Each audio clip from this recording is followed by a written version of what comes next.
Do I have to track my fat percentage to reverse diabetes? This is the question we asked on last week's video. Do we have to track dietary fat when eating a whole food plant-based diet to reverse diabetes? And the short answer was no. For most people, it's not necessary. However, this video is made for those who have adopted the whole food plant-based diet but still are experiencing high blood sugars, the frustration of not seeing the A1C improve, and they know they're eating healthy. They're trying to figure out why. If you've adopted a whole food plant-based diet, truly adopted a whole food plant-based diet, and your blood sugars are still up, I'd say after 4 to 6 weeks, if you're giving it at least that much time, it might be time to then track your fat percentage, because there are plant sources of fat that may be putting you at a higher fat percentage than necessary to reverse insulin resistance and diabetes. The fat percentage that we promote is between 10 to 15% the most of your total calories, which usually equates to about 30 grams a day. So let's get into it. We're going to go throughout the day, and I'll show you as we compare two recipes, two common meals on a plant-based diet, what happens when you substitute certain ingredients that are plant-based but high in fat. And doing this, you'll be able to see where the highest sources of fat are found when it comes to the plant-based world. Okay, and these would be the foods you want to moderate or minimize in your diet. So let's go. We're looking at oatmeal dish. Oatmeal, a common breakfast item in a plant-based diet, usually consists, of course, of oats, whether it be rolled oats or steel cut oats. Soy milk, about, let's say we're using a cup of oats and about a cup and a quarter to a cup and a half of soy milk.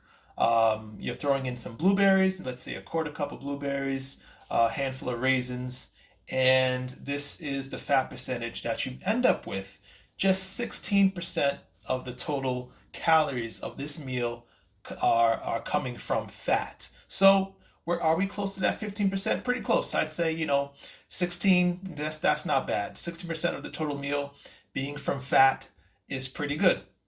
Now, what happens if you take this same meal and you add nuts to it? Same ingredients, except now we're adding almonds, about an ounce of almonds to this meal, and see how the fat percentage jumps. So now we're at 29%, I should say 30% fat from 16% without the nuts. And this is just about enough nuts to fit in the palm of your hand, and your fat percentage jumps significantly. So nuts are definitely something you want to minimize on a plant-based diet if you want to truly be at a low fat percentage. So not take away it altogether, but minimize it for sure. Another thing that's problematic is obviously soy products like soy milk. If you have a lot of these, this would be, I would say, not a concern, but definitely something you want to keep track of, but not nearly as much as you can see when you add nuts to a meal. Let's move on to lunch. For lunch, we're eating whole wheat pasta. Let's say we're using tomato-based sauce with some basil and a serving of kidney beans. The fat percentage, really low, right? We're talking barely 9% of the meal is coming from fat. That is until you add oil to it. Oil definitely is the king of fat sources when it comes to plant-based foods, because oil is purely fat. You see how much it jumps, from being a very low-fat meal to and this is just in half a tablespoon of oil, 21.6% now is coming from fat, and that is from the oil, right? Just jumps from almost 8% to 21% with just half a tablespoon of oil. And this is definitely something that's important to note, because a lot of people who eat plant-based still use oil. So it is better to just cook without oil. Now, let's move on to another plant-based source of fat, That's avocado. Avocado's definitely a delicious choice when it comes to a whole food plant-based diet, but it can also be a fattier choice. It's one that I wouldn't say is as serious or something that you need to eliminate in your diet like oil, but it's definitely something you want to limit. Let's add avocado to our meal. When we add just half of an avocado, now I know most of us eating a whole, and this is just a small avocado, those small ones. Half a small avocado increases that pasta from 8.5% to 25.8%, almost 26% fat in that meal. And the jump was with the avocado. So avocado is definitely something you want to limit. If you did a quarter of that small avocado, that would probably get the meal to about 18% of coming from fat. So a quarter, is safer than a half. The best question is, what do I do with the rest? You know what's going to happen if you put it in the fridge, right? So hopefully you got someone else in the house to share it with. Next. This is definitely what I would call an honorable mention.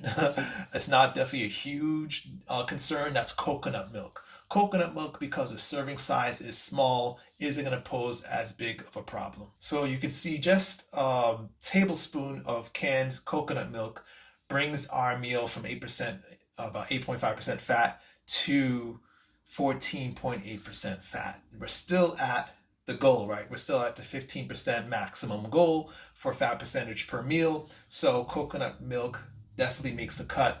But you can see it can be something that you have to watch and make sure you're consuming in moderation. That's why I would call it an honorable mention. Definitely not something you need to eliminate, but something you need to watch.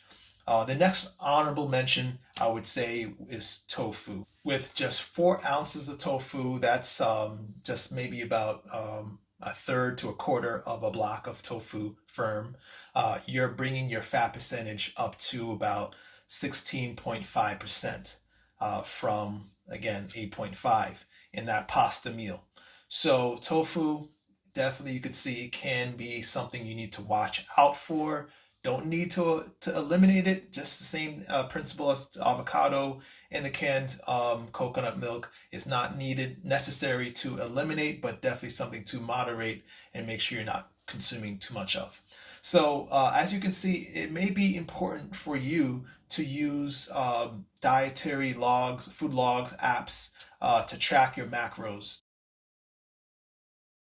Of course, if you are on the journey towards diabetes reversal and you're struggling, you made all the changes you can make, but you've only gone so far as getting results, it may be time to hire a health coach to take you along the way to the end. And so that's why we offer free consultations to work with a coach. I will take you through a 12-week program to make sure that at the end of the 12 weeks, the next time you see your doctor, your A1C is below the diabetic range. And it can be done with a low-fat, whole food, plant-based diet. We will guide you there. Check the link in the bio section and make sure you book your free consultation. Beloved, I pray above all things that you may prosper and be in good health, even as your soul prospers. See you next week.